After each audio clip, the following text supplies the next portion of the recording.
เฮโลเซฮายสบายดีพี่น้องสวัสดีเด้อพี่น้องป่องปายเบิดสุภูสุคนบ่ว่าสิอยู่ไทยอยู่ลาวอยู่ต่างประเทศมาพอกันอีกแล้วกับป่าวงมื้อนี้รับบทเป็น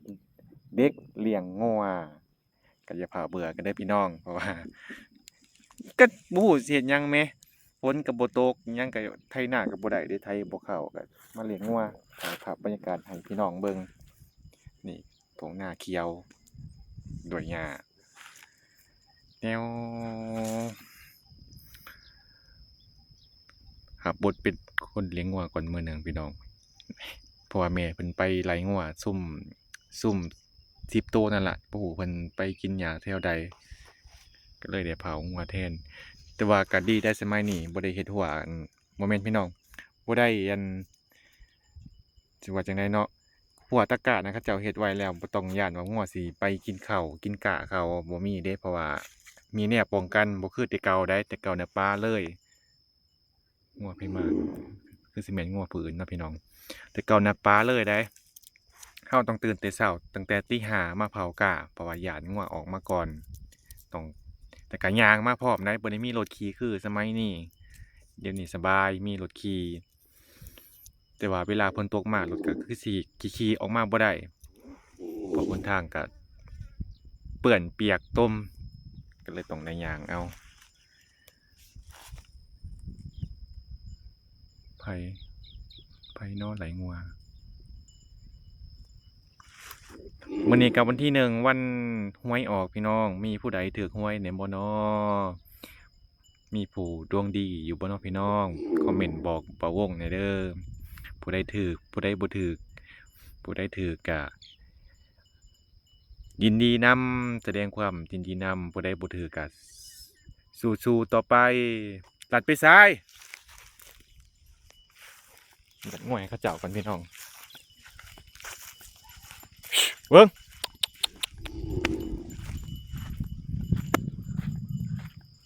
เฮ้ยเฮ้ยโยเอ้าอันนี้แดนไปยังอีกบัดนี้เอ้า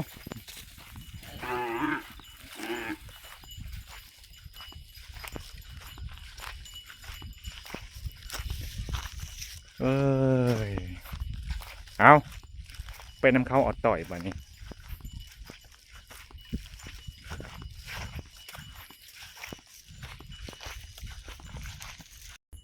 นี่แหละเศร้าไห้เศร้าหน้ากันสิประมาณนี้พี่น้องขำมาแรงมากกันไหลงัวเขาคอก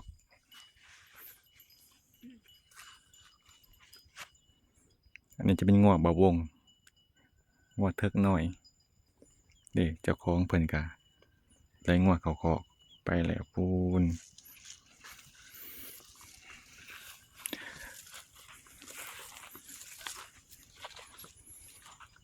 คำก็ยังแดดคือเก่าเนาะตอนนี้ก็เป็นเวลาอยู่5 โมงหรือว่า17 นาฬิกาก็ยังแดดเปรี้ยงแดดจังสีไผ่ยังดับคู่มือได้พี่น้องกับบ่ฮู้เป็นน้ำยังคืนนี้ก็ดับใครแต่ว่าดับบ่โดนประมาณ20 นาทีเกือบบ่ได้อาบน้ำคือมื้อก่อนเอามายังนี่เฮ้ยเนี่ย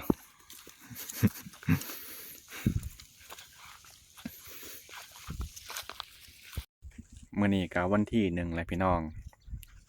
วันที่1ครบรอบ1 เดือนที่บ่าวงถ่ายคลิปลง YouTube ก็ไวถือว่าไวพอสมควรเด้พี่น้องเดือนหนึ่งก็ไวคือขี้ตัวเอาเวลาผ่านไปเดือนหนึ่งไวก็ใส่สูทเสื้อตัวเก่าเด้เสื้อที่บ่าวงถ่าย EP แรกก็เสื้อนี่ล่ะคลิปแจ้งเกิดบ่าวงเอาง่ายๆซะเนาะคลิปแจ้งเกิด EP 2กับคลิปที่2ก็แตกหมื่นวิวแต่ว่าเสียดายพี่น้องซุ่ม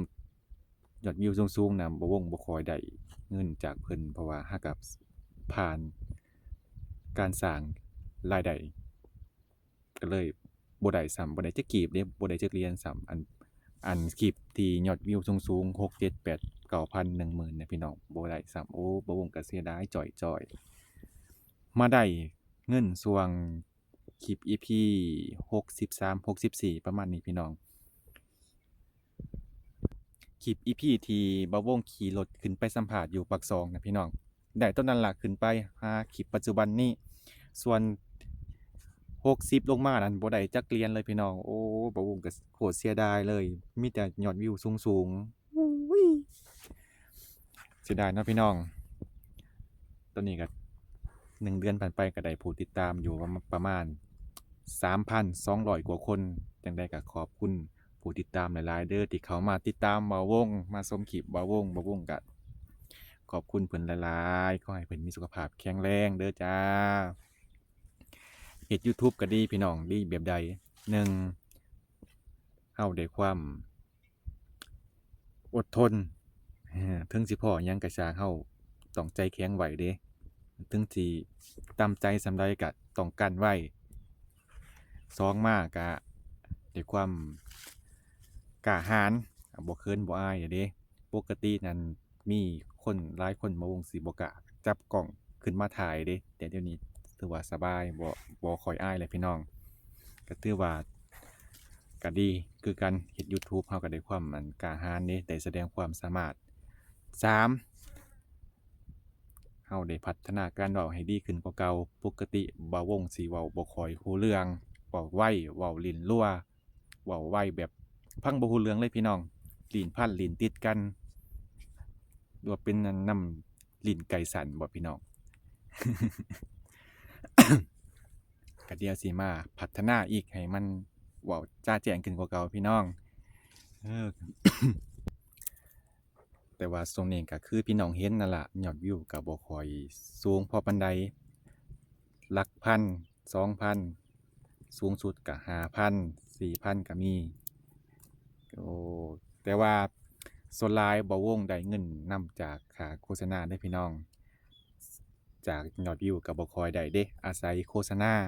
จังได๋ก็ฝากพี่น้องฝาก FC ทุกๆท่านอย่ากดข้ามโฆษณาเด้อเพราะว่ารายได้ส่วนหลายมาจากโฆษณาทั้งนั้นเด้พี่น้องบางคลิปก็ได้หลายเหรียญเติบเด้ค่าโฆษณาถึงยอดวิวสิบ่สูงแต่เราก็ได้ค่าโฆษณาส่ำนั้นแล้วบ่วงก็ขอวอนพี่ๆอ้ายๆเอื้อยๆทั้งหลาย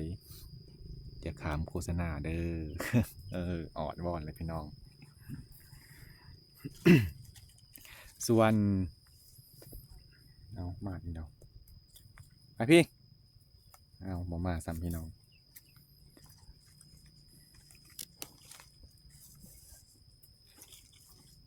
ส่วนคำเว้าใดหรือว่าพฤติกรรมใดที่บ่เหมาะสม FC ก็สามารถคอมเมนต์แจ้งบอกบ่วงได้บ่วงก็สิเอาไปปรับปรุงแก้ไขให้ดีๆขึ้นไปเนาะพี่น้องก็ธรรมดาเดะคนเราก็มีผิดพลาดกันแหน่ก็ให้อภัยกันซะเนาะบางทีคำเว้าอาจสิลงเว้าแรงไปหลายเติบหรือว่านิดหนึ่งก็บ่วงก็ขอกราบขออภัยหลายๆนาน เราก็เป็นมือใหม่แหน่อาจสิบ่ชินกับคอมเมนต์ที่ลบๆแต่ว่าตอนนี้บ่วงก็ทำใจแล้วบ่ค่อยสนใจคอมเมนต์ลบเพราะปานใดเนาะเพราะว่ามันก็บ่ได้มีประโยชน์อิหยังต่อเราแต่ถ้าคอมเมนต์ใดที่แนะนำแบบจริงใจแนะนำแบบอยากให้แก้ไขน่ะบ่วงโอเคปรับปรุงสิเอาไปแก้ไขส่วนคอมเมนต์ที่บ่ค่อยโอเคบ่วงก็สิเลื่อนผ่านเด้อพี่น้อง เว้าไปเว้ามาก็ลืมถามเรื่องกล้องจั่งใดพี่น้องโอเคอยู่บ่ภาพเสียงคมชัดอยู่บ่น้อคอมเมนต์บอกบ่าวงแหน่เด้ออันนี้ถ่ายจาก Vivo X 300 Pro อิหยังมากินบ่าวงน้อบัดนี้จั่งใดน้อภาพชัดอยู่บ่พี่น้องเอ่อสามารถคอมเมนต์บอกบ่าวงได้ส่วนเห็นดีหรือบ่ดีแต่บ่าวงว่าก็ Vivo ก็โอเคเด้พี่น้องกล้องเพิ่นงามเนาะนี่ แคปเจอร์ โอ้ย เดี๋ยวไปเอางัวก่อนพี่น้องจังได้กับพี่น้องกับโอซาเบิงเนี่ยเด้อเพราะว่าบ่วงกับบ่ฮู้สิท่าหยังแล้วคอนเทนต์ก็เบิดแล้ว มีแต่ท่าไถนานี่ล่ะก็เห็น FC หลายๆท่านเพิ่นคอมเมนต์มาหาบ่วงว่าถามบ่วงว่าบ่ขึ้นไปเล่น นำอัมมาลาไปซอยเวียกเจอัมมาลาเนี่ยบ่วงก็อยากไปอยู่พี่น้องแต่บ่วงก็ท่าอีกจักคราวก่อนบางที่ก็วันที่5ก็สิขึ้นไปเล่นบุญบ้านเบาลีโอแล้วก็สิเลยไปตัวเมืองแขวงสะหวรรณเขตเลยไปหาพระหรือว่าญาคู่ที่เป็นหมู่กับบ่าวงข่าวเฮียนนั่นล่ะเพราะว่าบ่าวงก็โทรหาเพิ่นแล้วร่วมกับเพิ่นแล้วว่ามื้อใดว่างก็สิขึ้นไปเล่นน้ำเพิ่นก็จมกินฮอดเฮาก็กินฮอดเพิ่นคือกันอีแม่เพิ่นไหลงัวมาแล้วพี่น้องเดี๋ยวมาลุ้นกันพี่น้องวันที่5ว่าสิได้ไปบุญบ้านบาวลิโอบ่คันได้ไปก็สิแวะลิ้นน้ำแม่ใหญ่อัมมาลาเลยแต่ว่าแชทไปหาเพิ่นก็บ่ค่อยตอบดอกพี่น้องมีแต่อ่านนะครับบ่บ่หยังบ่โดยบ่เจ้าอ่านซื่อแล้วก็บ่ตอบก็บ่เป็นหยังเพิ่นก็ค่าเวียกของเพิ่นจักผู้ใดสิทีมผู้ใดก่อนพี่น้องปานนั้น FC เพิ่นย้านบ่วงอันทีมอัมมาลาบ่ฮู้ว่าบ่วงหรืออัมมาลาสิทีมกันก่อนนี่นะ เดี๋ยวมาลุ้นกันอีกอย่างกะท่าผลสัมภาษณ์ไปเกาหลีออกกับบ่ออกจักเทื่อพี่น้องโอ้เมื่อยท่าจักหน่อยก็ไปเด้อนี่สิมานั่งนอนๆนี่มันก็บ่ม่วนปานใดเด้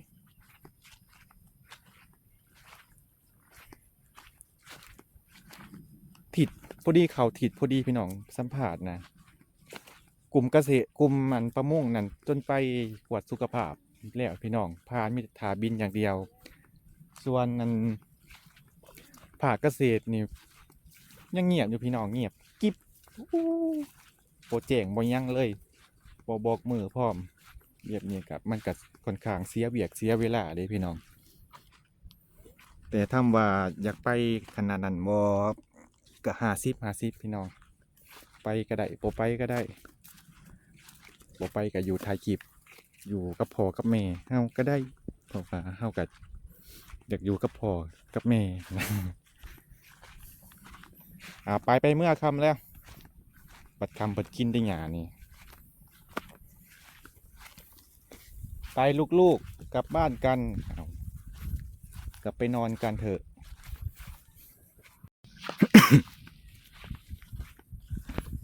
หยาก่อน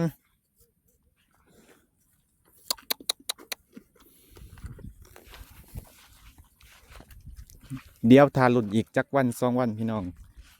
คันบ่ออกก็สิได้ไปแล้วเพราะว่าบ่อยากนั่งนอนแล้วพ้นก็บ่ตกถ้าพ้นตกปึ๊บก็สิออกมาไถนาซอยพ่อแล้วก็น้องชายคือหน้าทงนั่นที่บ่วงปลูกมันนั่นพ่อได้ไถผู้เดียวเพิ่นว่าจนมือโพกว่าซั่นอ้าวคือบ่โทรบอกอันบ่วงว่าใครแต่ว่ามื้อสุดท้ายอ้ายมาซอยอ้ายที่เพิ่นเอาเมียนำมาซอยจังได้แล้วก็ซั่นก็อีต้นเพิ่นเด้ไถนาผู้เดียวจนมือโพงเดี๋ยวไปเอาหัวตัวนี้ก่อนอดเบิ่งไปก่อนเด้อ FC บ่วงกะสิพยายามหาคอนเทนต์ใหม่ๆมาให้พี่น้องเบิ่งคันพ้นตกปึ๊บก็สิขึ้นไปหาเฮ็ดหาฮอนอยู่เทิงภูพี่น้องดอกกระจอกกระเจียวผักกอกผักหวานอยู่เทิงภูบ่วงไปตลอดได้ผู้เดียวก็ไป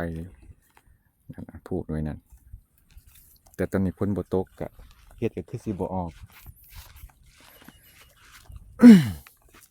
ไปกลับบ้านลูก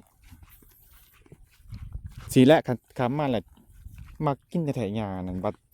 ตอนเช้าต้นเที่ยงผัดยืนโคโลอยู่โอ้ยจมให้เขาง่วงมานี่เอาอันนี้บริจมได้พี่น้องอันนี้บ่วงกันอธิบายหรือว่าบอกกล่าวความรู้สึกในการเห็น YouTube 1 เดือนว่าใดอิหยังแน่เป็นจังไดแน่ก็โอเคได้พี่น้องเป็นอย่างดีมีก็ยังดีที่มีเอื้อยอ้ายเพิ่นซัพพอร์ตบ่วงมาตลอดจนได้ก็ขอขอบคุณเอื้อยอ้ายแม่ป้าทั้งหลายที่ซัพพอร์ตบ่วงบ่ว่าจะเป็นปัจจัยเรื่องเงินเรื่องเครื่องนุ่งเรื่องอาหารการกินเพิ่นก็ซัพพอร์ตเป็นอย่างดีเด้เพิ่นก็ฝากมาให้จะได้ก็ขอให้เพิ่นมีสุขภาพแข็งแรงจ้าร่ำรวยเงินทองรวยสำใดก็ให้รวยขึ้นกว่าเก่าเด้โอ้ไปที่เฮ้ย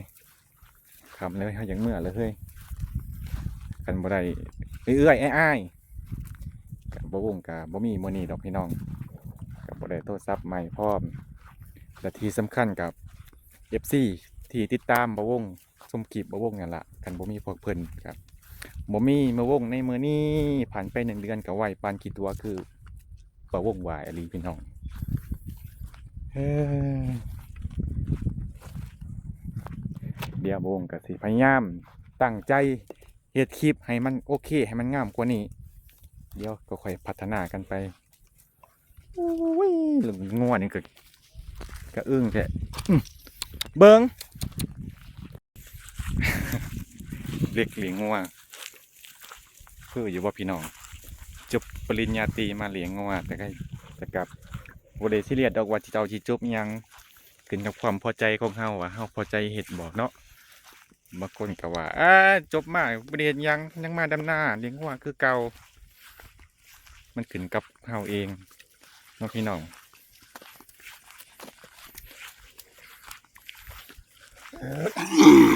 ถึงเฮาสิเลี้ยงงัวเฮาก็มีความสุขถึงเฮาสิดำนาก็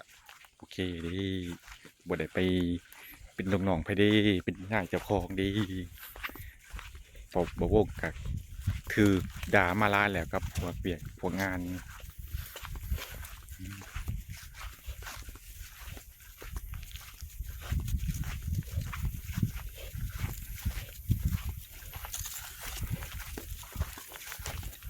แต่ที่สำคัญที่ลืมบ่ได้ก็คือแม่ใหญ่อำมาลาแล้วก็เพื่อนๆของเพิ่นบ่ว่าสิเป็นเจพอลล่าเจเจี๊ยบเจซีบ่าวลิโอบ่าวน้ำบ่าวเอื้อบ่าวอาร์ตี้เพิ่นก็ซอย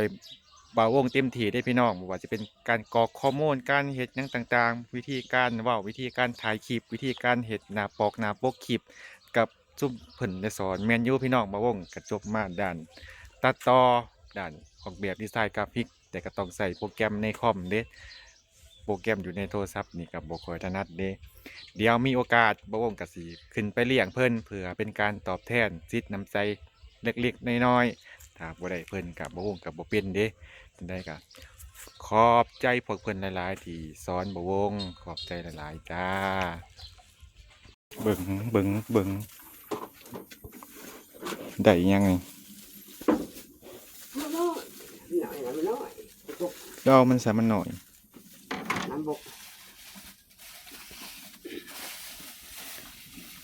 หัวกบหน่อยผูก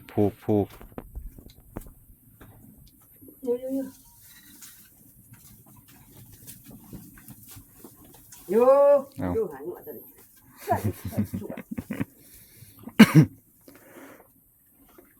มีชื่อเป็น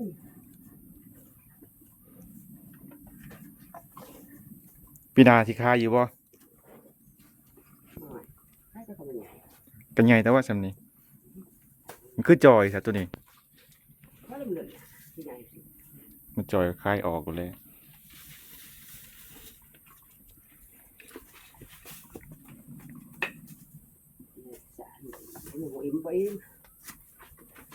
เลือกหญ้า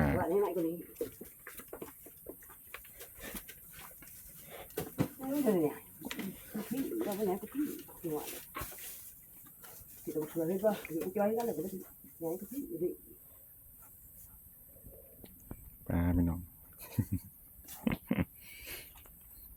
หมากอันทะ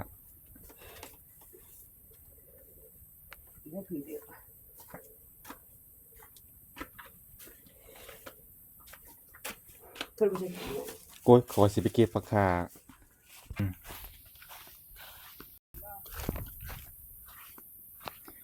ไปเก็บผักคาก่อนพี่น้องผักคาหรือว่าสะอมเมื่อวงลืมเก็บหวังไปเก็บมังหุง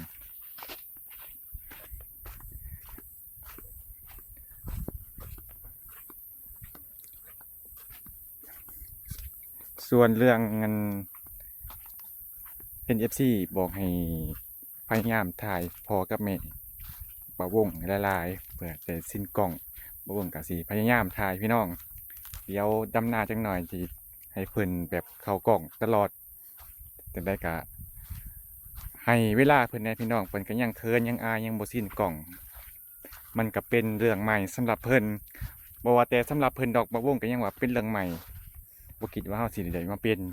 ยูทูบเบอร์ คือเดี๋ยวบ่าวงสิคอยบอกเพิ่นว่าเวลาบ่าวงหันกล้องเจ้าต้องทักทายสบายดีพี่น้องเดี๋ยวก็ให้เวลาเพิ่นค่อยๆปรับตัวนี่เนาะพี่น้องก็ให้พี่น้องใจเย็นๆก่อนเขาป้าเขาลุงเขาอันน้าสาวก็คือกันพี่น้องเพิ่นถ้าเพิ่นมาดำน้ำบ่าวงก็สิพยายามไปถ่ายให้พี่น้องเบิ่ง เพื่อเพื่อให้เพิ่นสิ้นกล่องเด้อันนี้เพิ่นยังบ่สิ้นเพิ่นยังบ่ฮู้ชำว่า YouTube คือหยังถ่ายคลิปอีหยังนี่เฮ็ดหยังนี่ถามได้พระองค์ก็อธิบายไปให้เพิ่นได้จังอ๋อเข้าใจอยู่ให้เวลาเพิ่นจักหน่อยเนาะพี่น้องได้แล้วพี่น้องผักขาหรือว่าสะอมเอาไปไว้กินกับตำบักหุ่งหรือว่าเอาไปทอดใส่ไข่